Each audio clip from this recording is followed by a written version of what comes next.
ಇನ್ನು ಪಾಕ್ ಪ್ರಧಾನಿ ಶಹಬಾಜ್ ಶರೀಫ್ ಜೊತೆಗೆ ಅಮೆರಿಕ ತುರ್ತು ಕರೆ ಮಾಡಿ ಮಾತನಾಡಿದೆ. ಅಮೆರಿಕದ ವಿದೇಶಾಂಗ ಕಾರ್ಯದರ್ಶಿ ಮಾರ್ಕೊ ರೂಬಿಯೋ ಮಾತನಾಡಿದ್ದಾರೆ. ಭಾರತದ ಮೇಲೆ ದಾಳಿಯನ್ನು ನಿಲ್ಲಿಸಿ ಅಂತ ಪಾಕಿಸ್ತಾನಕ್ಕೆ ಎಚ್ಚರಿಕೆಯನ್ನು ಕೊಟ್ಟಿದ್ದಾರೆ. ಅಮೆರಿಕದ ವಿದೇಶಾಂಗ ಕಾರ್ಯದರ್ಶಿ ಪಾಕಿಸ್ತಾನದ ಪ್ರಧಾನಿಯ ಜೊತೆಗೆ ಮಾತನಾಡಿದ್ದಾರೆ. ಫೋನ್ ಕರೆ ಮಾಡಿ ಮಾತನಾಡಿದ್ದಾರೆ. ಮಾರ್ಕೊ ರೂಬಿಯೋ ಪಾಕಿಸ್ತಾನದ ಪ್ರಧಾನಿ ಜೊತೆಗೆ ಮಾತನಾಡಿದ್ದು ಈ ಸಂದರ್ಭದಲ್ಲಿ ಭಾರತದ ಮೇಲೆ ದಾಳಿಯನ್ನು ನಿಲ್ಲಿಸಿ ಅಂತ ಪಾಕಿಸ್ತಾನಕ್ಕೆ ಎಚ್ಚರಿಕೆಯನ್ನು ಕೊಟ್ಟಿರೋದು. ಭಾರತ ಪಾಕಿಸ್ತಾನದಲ್ಲಿದ್ದಂಥ ಉಗ್ರರ ನೆಲೆಗಳನ್ನು ಗುರಿಯಾಗಿಸಿಕೊಂಡು ದಾಳಿಯನ್ನು ಮಾಡಿದ್ರೆ ಅದಕ್ಕೆ ಪ್ರತಿಯಾಗಿ ಪಾಕಿಸ್ತಾನ ಮಾಡಿರೋದು ಭಾರತದ ಸೇನಾ ನೆಲೆಗಳನ್ನು ಗುರಿಯಾಗಿಸಿಕೊಂಡು ದಾಳಿ. ಅದೇ ಕಾರಣಕ್ಕೆ ಭಾರತ ಈಗ ಮತ್ತಷ್ಟು ಅಗ್ರೆಸಿವ್ ಆಗಿ ಪಾಕಿಸ್ತಾನದ ಪ್ರಮುಖ ನಗರಗಳನ್ನು ಗುರಿಯಾಗಿಸಿಕೊಂಡು ದಾಳಿ ಮಾಡ್ತಾ ಇದೆ. ಭಾರತ ಈಗ ಪಾಕಿಸ್ತಾನದ ಸೇನಾ ನೆಲೆಗಳನ್ನೇ ಗುರಿಯಾಗಿಸಿಕೊಂಡು ದಾಳಿಯನ್ನು ಮಾಡ್ತಾ ಇದೆ.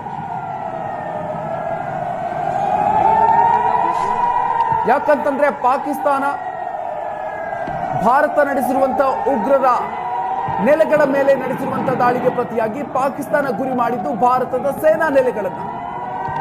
ಆ ಕಾರಣದಿಂದಾಗಿ ಪಾಕಿಸ್ತಾನದ ಸೇನಾ ನೆಲೆಗಳನ್ನೇ ಗುರಿ ಮಾಡಿಕೊಂಡು ಭಾರತ ದಾಳಿಯನ್ನು ಮಾಡಿದೆ.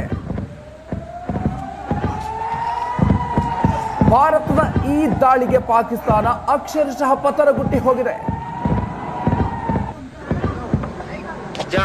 ಯಾವುದೇ ರೀತಿಯಲ್ಲೂ ಕೂಡ ಪಾಕಿಸ್ತಾನಕ್ಕೆ ಭಾರತಕ್ಕೆ ಉತ್ತರವನ್ನು ಕೊಡೋದಕ್ಕೆ ಸಾಧ್ಯ ಆಗ್ತಾ ಇಲ್ಲ. ಪಾಕಿಸ್ತಾನದ ಕಡೆಯಿಂದ ಬರ್ತಾ ಇರುವಂತಹ ಡ್ರೋನ್ ಹಾಗೂ ಕ್ಷಿಪಣಿಗಳನ್ನು ಕೂಡ ಸಂಪೂರ್ಣವಾಗಿ ಉಡಾಯಿಸಲಾಗ್ತಾ ಇದೆ. ಅದರ ಜೊತೆಗೆ F-16 ಸೇರಿದಂತೆ ಪಾಕಿಸ್ತಾನದ ವಿಮಾನಗಳನ್ನು ಕೂಡ ಹೊಡೆದುರುಳಿಸಲಾಗಿದೆ.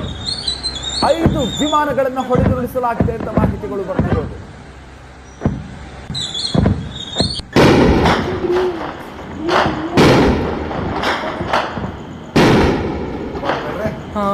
रेड लाइट दिख रही है बस.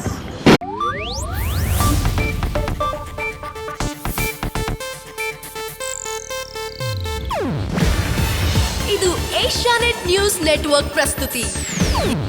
ನೀವು ನೋಡ್ತಿದ್ದೀರಾ ಏಷ್ಯಾನೆಟ್ ಸುವರ್ಣ ನ್ಯೂಸ್.